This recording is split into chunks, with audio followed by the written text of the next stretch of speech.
Ya, halo kawan-kawan sanak semua. Saya ucapkan selamat datang di channel Ujas Farm ya.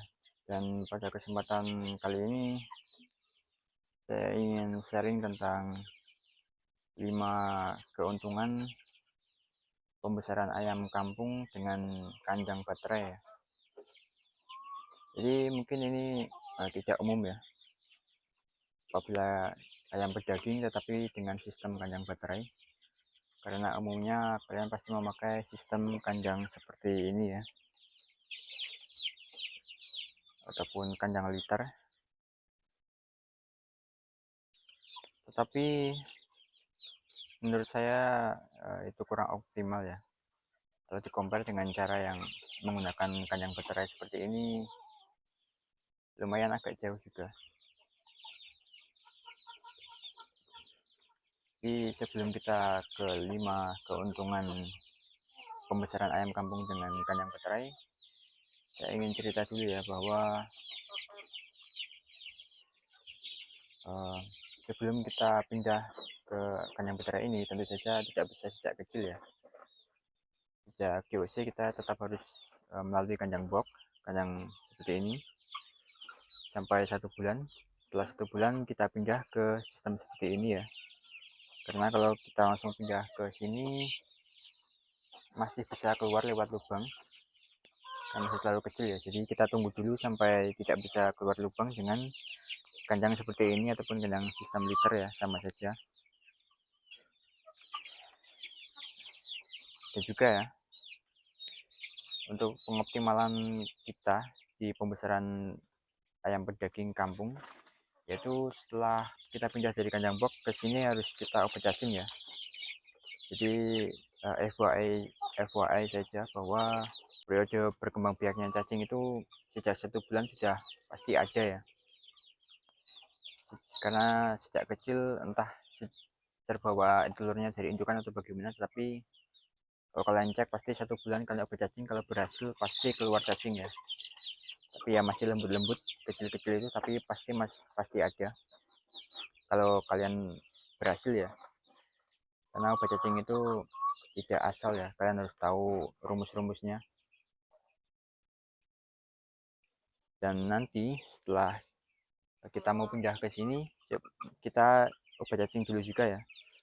Karena nanti di sini sudah tidak bisa kita kasih obat cacing, sampai panen akan tetap di sini ya. Kalau kita mau kasih obat cacing agak susah karena ini tidak saya beri tempat minum ya.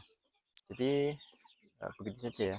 Kita langsung ke poin 5 keuntungan pembesaran ayam kampung dengan sistem kandang baterai seperti ini. Yang pertama ada pengoptimalan nutrisi konversi nutrisi ke daging jadi lebih optimal ya. Karena tentu saja geraknya sangat terbatasi, bukan lebih terbatasi daripada kandang seperti ini ya. Ini sudah disekat tapi masih bisa lari ke sana kemari. Sedangkan yang di sini benar-benar fokus, tidak akan kemana-mana ya. Dia hanya akan makan tidur. Dan juga yang kedua yaitu minim kanibalisme ya. Di umumnya sepengalaman saya paling sering terjadi kanibalisme itu di usia di atas 2 bulan ya. Karena dia sudah ada rasa-rasa yang jantan lebih dominan tentu saja.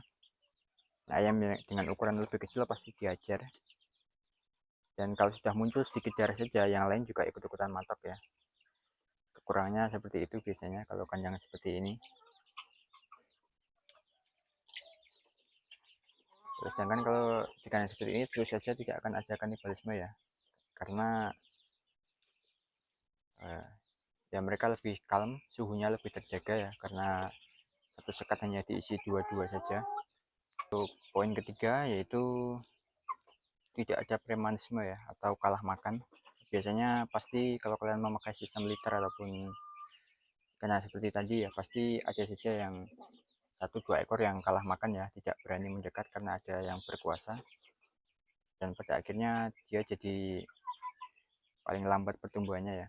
Nah, dengan kandang baterai ini keuntungannya ya tidak ada semacam itu, semuanya merata, tidak ada yang pertumbuhannya terlambat ya, kecuali genetik, mungkin cacat dari lahir.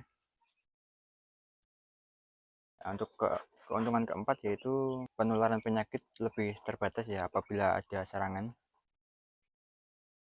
terutama yang penyakit kontak seperti cacar air atau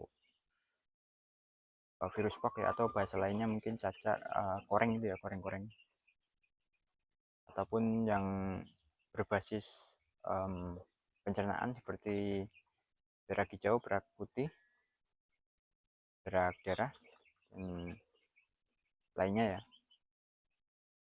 akan sangat susah sekali untuk menyebar dengan sistem seperti ini, kecuali ada hal-hal luar biasa ya, seperti ada atapnya terbang dan semuanya kehujanan, nah tentu itu lain ya. Kemudian keuntungan kelima yaitu tentu saja mudah saat panen ya, terutama untuk kalian yang peternak skala kecil ataupun hanya sekitar 100 ekoran, akan lebih mudah saat panen, tidak perlu mengejar-ngejar ya. Dan juga kebetulan ini sudah kosong karena kemarin habis terjual ya. Untungnya masih dapat harga tinggi setelah lebaran. Ya tidak tinggi-tinggi amat, hanya 43 per kilo ya. Tapi ya tetap lebih baik daripada harga normalnya yang 40.000 per kilo ya, kalau tidak ada hari-hari besar. Itu tadi 5 kelebihannya, sekarang kita beralih ke kekurangannya ya, karena semuanya pasti ada kelebihan dan kekurangannya, tidak ada yang sempurna ya. Kekurangannya sendiri yaitu tentu modalnya menjadi bertambah ya untuk pembuatannya. Kalau kalian berniat mau menggunakan kandang beterai untuk pedaging, khusus pedaging,